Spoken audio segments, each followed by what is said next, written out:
इस माली साल में एक बहुत ही एम्बिशियस टारगेट रखा गया था टैक्स का 12,900 अरब रुपए का, और हुकूमत का इंहिसार इस पे था कि नॉमिनल जीडीपी ग्रोथ के जरिए 1400 अरब रुपए के जो नए टैक्सेस लगाए हैं, टैक्स रिफॉर्म और खासतौर पे इन्फोर्समेंट के जरिए ये टारगेट हासिल कर लिया जाएगा।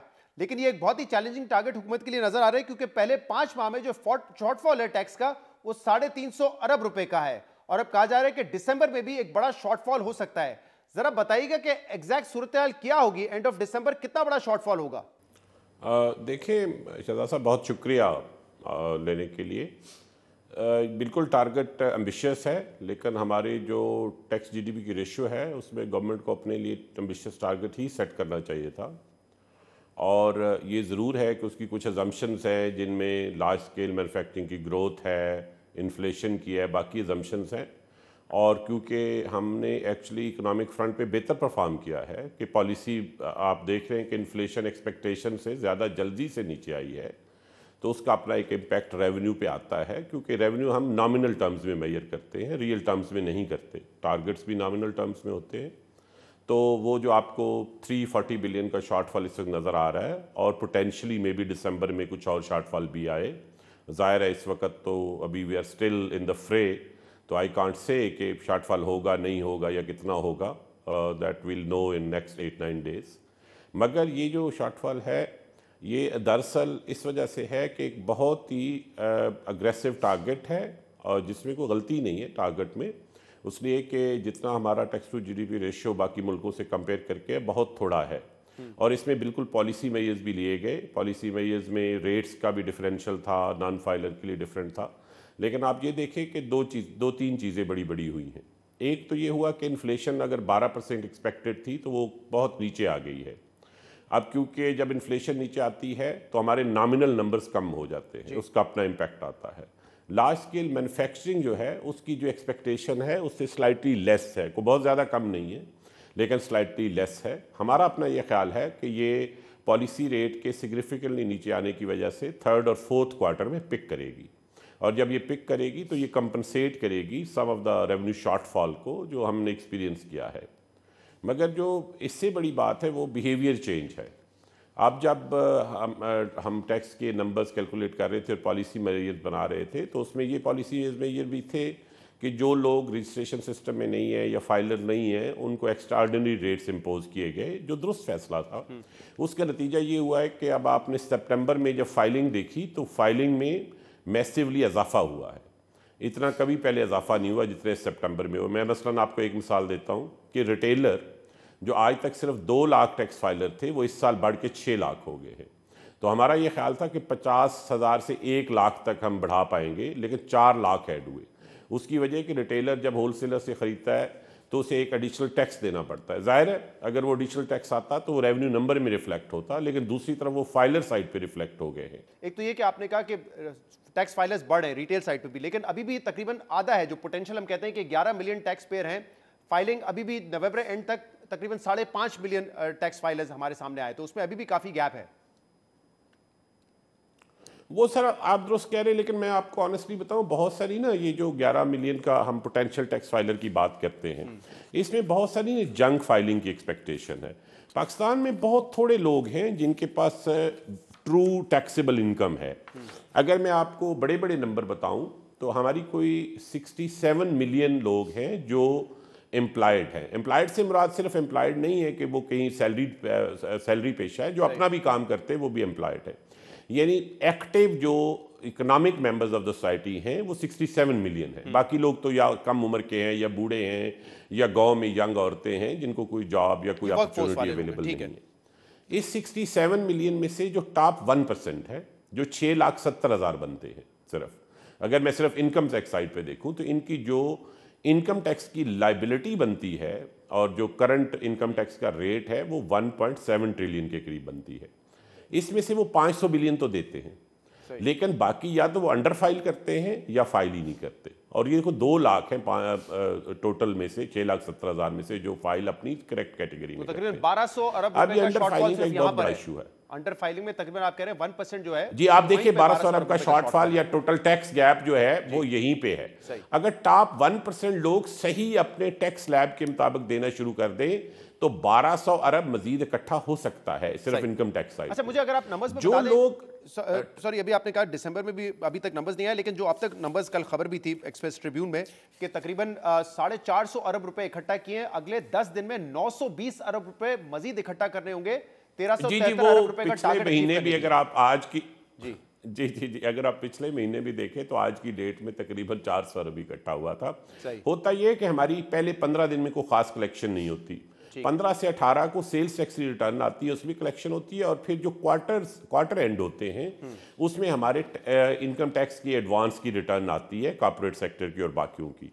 उस वजह से ये अगले दिनों में आप देखेंगे कि ये नंबर बढ़ना शुरू हो जाएगा। एनफोर्समेंट पे क्योंकि कह रहा कि ये 100% सही फरमाइएगा।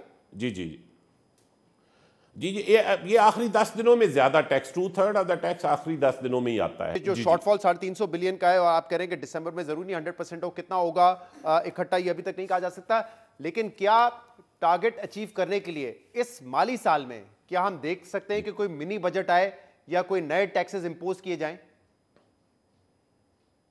देखिए, हमारा जो नए टैक्सेस हमने जून में इंपोज किए थे उसका अभी हमने एनालिसिस किया है, आपके सामने भी मैंने रखा है।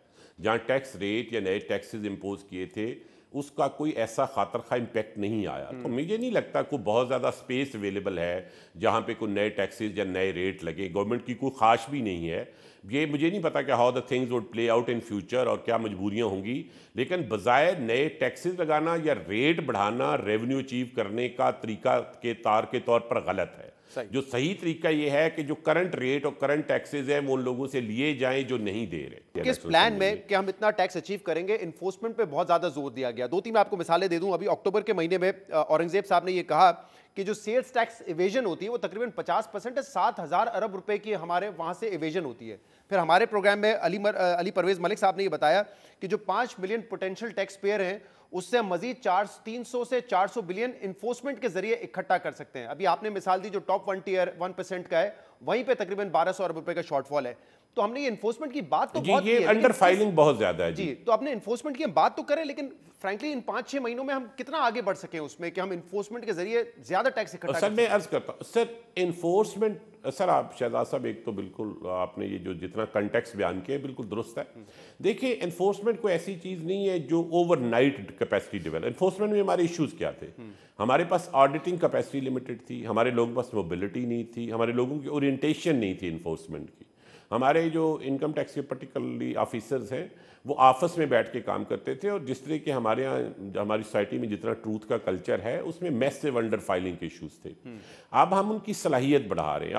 आपने देखा होगा हम कोई 1400-1500 प्लस ऑडिटर्स हायर कर रहे हैं, यानी जहाँ हमारे 400-500 अफसर हैं जो असेसिंग ऑफिसर्स हैं उन सबको ऑन एवरेज 3 ऑडिटर्स दे रहे हैं प्रोफेशनल चार्टर्ड अकाउंटेंट। ये इंशाल्लाह जनवरी के एंड तक हमें अवेलेबल हो जाएंगे। हम ये ऑलरेडी बताते रहे टैक्स पेयर्स को भी बाकी सबको भी कि ये जो ऑडिटिंग कैपेसिटी जब ऐड होगी तो हमारी एबिलिटी टू सी बढ़ेगी। इसी तरह डिजिटलाइजेशन वाली साइड पे अब हमने नादरा से डेटा लेके उसके ऊपर नोटिस इशू कर दिए हैं। नादरा ने जो मुख्तलिफ जगहों से डेटा लिया उसके ऊपर इशू कर दिए नोटिस, लेकिन नोटिस का एक टाइम पीरियड है। टैक्स लॉ जो है ये सिविल लॉ की तरह ऑपरेट करता है, ये क्रिमिनल लॉ की तरह ऑपरेट नहीं करता। तो इसके अपने स्टेप्स होते हैं। तो आप नोटिस देते हैं, जब टैक्स पेयर उसका जवाब देता है, फिर आप मुतमिन नहीं होते, फिर आप उससे दोबारा मांगते हैं, फिर डॉक्यूमेंट्स मांगते हैं, उसके एक पूरे स्टेप्स है, और उसके बाद आप असेसमेंट ऑर्डर इशू करते हैं। असेसमेंट ऑर्डर अपने तौर पर अपीलेबल होता है। लेकिन हम ये कहें कि ओवरनाइट उससे रेवेन्यू आएगा नहीं आएगा, लेकिन जो टैक्स कंप्लायंस का कल्चर है वो बढ़ेगा। माली साल के लिए 1400 अरब रुपए के नए टैक्सेस लगे थे, कुछ नए टैक्स लगे थे, कहीं रेट बढ़ा दिया गया था, लेकिन वहां से भी कल ही एक्सप्रेस ट्रिब्यून को विद्वान की खबर थी कि सिर्फ 140 अरब रुपए इकट्ठा हुए, जबकि 5 महीने में टारगेट 491 बिलियन का था। तो क्या वजह है कि जो नए टैक्स मेजर्स थे उसमें भी हमारी जो शॉर्टफॉल है वो बहुत ज्यादा है, वो टारगेट अचीव नहीं कर पा रहे हम? एक्सप्रेस ट्रिब्यून के नंबर थोड़े से गलत हैं, लेकिन ये जनरली बात दुरुस्त है कि हमने जो पॉलिसी मेजर लिए थे उससे रफली हमें इस वक्त तक आज की डेट तक यानी 5 महीने का अगर हम डेटा देखें तो हमें कुछ 606 बिलियन के करीब आने चाहिए थे, जिसमें 391 हमें आए, तो ये कुछ 209 का बिलियन का शॉर्टफॉल मौजूद है। मैं आपको इसकी मिसाल दे देता हूँ ताकि आपके लिए बहुत ईजी हो जाए समझना। मसलन आपने ये सोचा कि हम एक एडवांस टैक्स लगाएंगे अन होलसेलर के ऊपर। अब होलसेलर के ऊपर जो एडवांस टैक्स लगता है उसका डिफरेंट रेट है। जो एक्टिव टैक्स पेयर नहीं है उनके ऊपर 0.2 से 2% तक है, और जो एक्टिव टैक्स पेयर लिस्ट के ऊपर होते हैं उनके ऊपर 0.1% है। तो हमारी कैलकुलेशन थी कि एडवांस टैक्स ऑन होलसेलर से 14.2 बिलियन आएगा। हुआ क्या कि यही होलसेलर जो हैं उन्होंने अपनी फाइलिंग कर दी सितंबर में।